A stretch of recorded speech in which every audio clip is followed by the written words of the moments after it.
Welcome back to another HYLN video, and we'll take a look at a blog article that the Chief Strategy Officer wrote before she came to HYLN, and this was written back in December of 2020, and the S word is referring to strategy.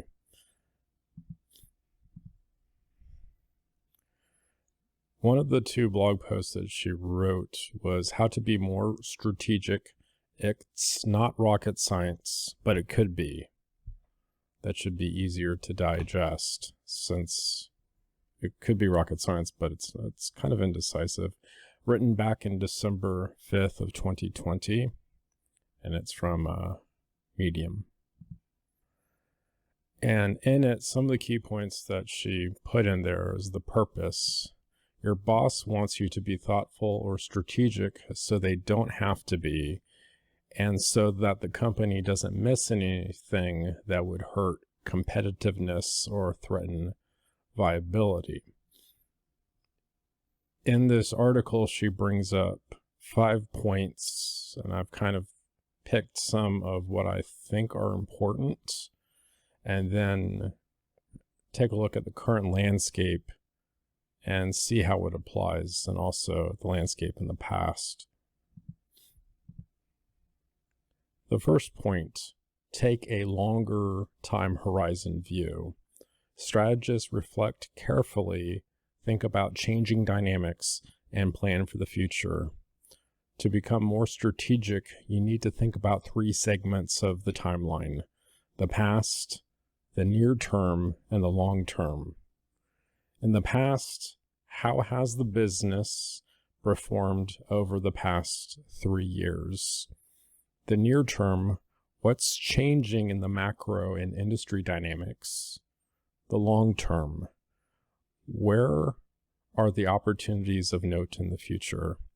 How does that differ from where the business is today?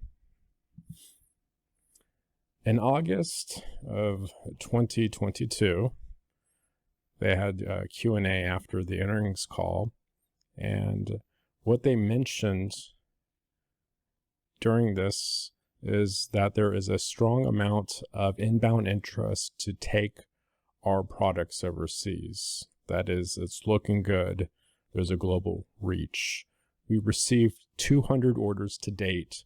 We already almost have 2,000 additional reservations for the Hypertruck. Things are looking very good. You need to be showing the OEMs that there is a strong customer demand behind this product. So HYLN's customer is the OEMs, but they're kind of indirectly going to the customer because they need to show the OEMs that there's strong demand. Fast forward a year later, in August of 2023, inflation is still a phenomenon that's still out there. As the industry ramps up volume of electrified powertrains, prices should come down. And again, the same point from August of 2022 is reiterated in August of 2023. OEMs want you to show them demand for the product. As the volumes increase, that's when they actually pull it into an online assembly process. The OEMs want to see demand. If there's no demand, they're not going to move on it. And then October 2023 happens. The environment of companies in electrified commercial vehicle space, including us, is changing. Cost of procuring powertrain components is increasing. Inflation is causing higher component cost. Conservative level of interest from potential customers. Weak freight market. Longer than expected adoption cycle of electrified technologies in the commercial vehicle space. So when October 2023 hits, you see the change. environment of companies is changing in the electrified commercial vehicle space. Costs are increasing. Customers are being kind of standoffish on trying out these two new technologies, and you can't prove to the OEMs that there's strong demand. So they're not going to jump on it.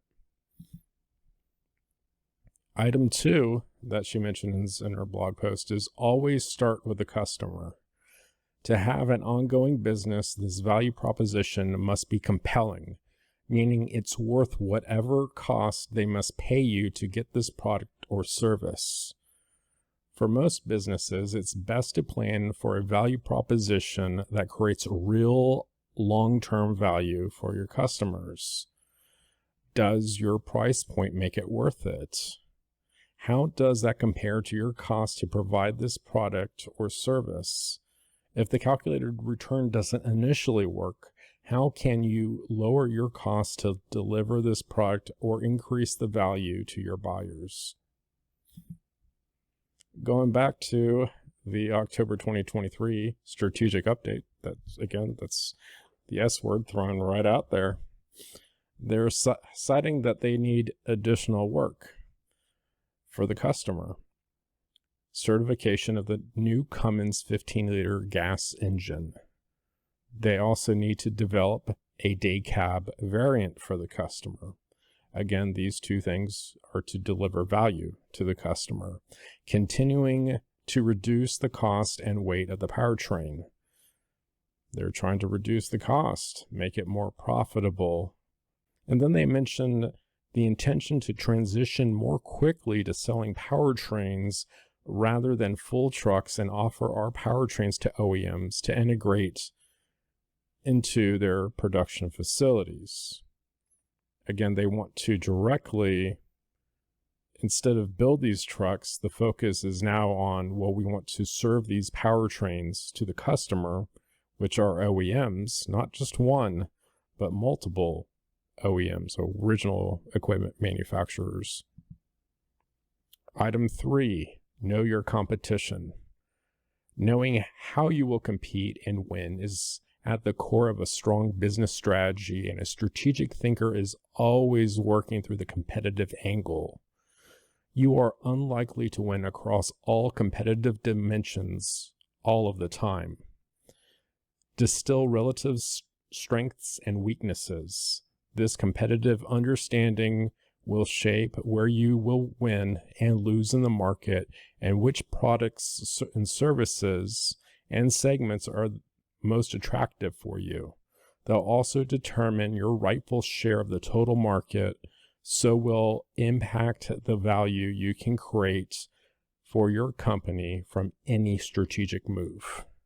An internal technology advancement could help you surpass the competition and demand either more share or a higher price. And no one will know if they have an internal technology advancement, only they do, because they will obviously wouldn't make that public. They would keep that close to their chest. So who is some of HYLN's competition out there? And there's only one that I focused on, and that's Nikola Motors. And this is a video from September 2023. And apparently this individual, his name is Steve, and he is the third CEO of Nikola Motors. And previously he was the chairman of the board. They took the second CEO, I don't know where he is now, but they took him, put him in the hot seat of the CEO position, and they backfilled his role. And he's reading from a teleprompter, but still he's able to give facts, figures, numbers, what's going right, what's going wrong, what her plan is. It almost sounds like that this guy, he eats slackers for breakfast. And he comes out and he says, we are zero emissions. That's the first competitive dimension. Emissions. We are energy. That's the second competitive dimension. Energy. ability to capture downstream revenue. And he mentions not only are they going to sell the trucks, but they're going to make money from fueling it. And they're also looking at ways to improve cost. And then he also mentions, which is the complete opposite of what HYLN's saying, is the marketplace is ready for our products. There are California vouchers that will give them a discount, and there is strong customer demand. He doesn't care about the cost. He's going to execute. A very drastically different approach. Now, during this 15-minute presentation that he gives on, and you can find this on YouTube, he's very tense, very uptight, but there's one moment that he smiles. There's almost like a trace of a smile you can detect on his face. And that's when he mentions the energy business is the biggest opportunity. He likes that. That's the biggest opportunity, and that goes with the second dimension. We are energy, and he's building the hydrogen highway, is what he calls it. They're deploying fueling solutions along I-5 and I-10, linking California and Arizona. To fill in those gaps, there are 9 mobile fueler locations. The acquisition of a hydrogen fuel cell day cab truck is comparable with a diesel Class 8 day cab, and HYLN added to their to-do list, well, we need to build a day cab truck as well. Item 4, compare options and likely outcomes. To decide the right path forward for the business, you need to estimate its impact on your business financials. You also need to understand the variation of this outcome across uncontrollable factors in the market or business, and use this to identify the biggest risk factors. And from what I can tell, the 2 main risk factors are inflation, which is causing higher component costs, and a conservative level of interest from potential customers, citing a weak freight market. What options do they have? In strategy, you always have options, even if one option, which it often is to do nothing. Or you can have some unknown options, which we don't know what they're thinking about. They mentioned that all options are on the table. People can just guess at this point of what they're thinking about doing. 5, focus on facts, not opinions. To be perceived as a strategic thinker, you need to objectively listen and share the facts of the case. A strong strategic thinker will gather and vet the facts and use this information to test their initial judgments on the answer. Now, one interesting thing is that when you go to the SEC website and look at the Form 8K, there's a document called EX99.1, and you'll notice a specific difference from the 8K from August 8th, 2023 to October 10th, 2023. And August 8th, it mentions that HYLN is a leader in electrified solutions for Class 8 semi-trucks. And October 10th, HYLN is not a leader, it's a developer. It took a step down. They're not winning in all of the dimensions all the time.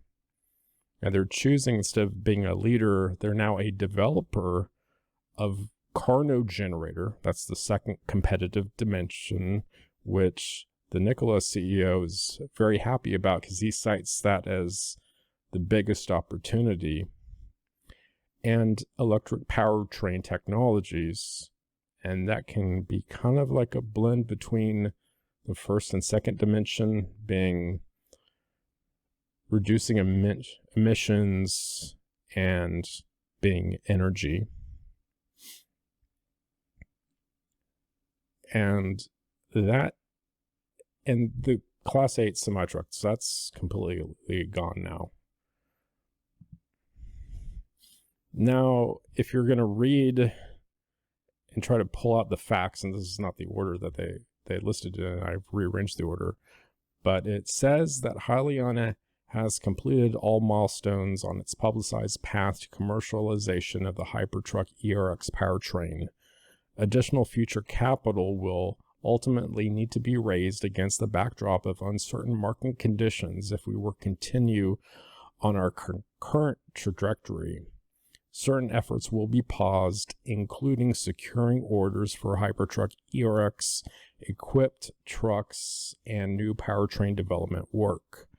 Now is the right time to consider a host of strategic options for our electric powertrain business to ensure that we deploy capital most effectively and maximize value. They engaged strategic expert advisors to explore a range of options for its powertrain business. So this is my interpretation of what this means. All milestones for development are complete. The company needs more money to start new development on the Hypertruck ERX. The company has switched to what I call maintenance mode. You're not developing new stuff, you're just taking care of the existing stuff and wrapping up work, tightening bolts, and slapping a final coat of paint on it. They've engaged strategic advisors to answer the following two questions. How does the company use cash most effectively? How does the company maximize value? That's it for this video, and in the next video we'll take a look at Sherry's second blog post that she left on the Medium website and see what other information we can gather from that. Thanks for watching.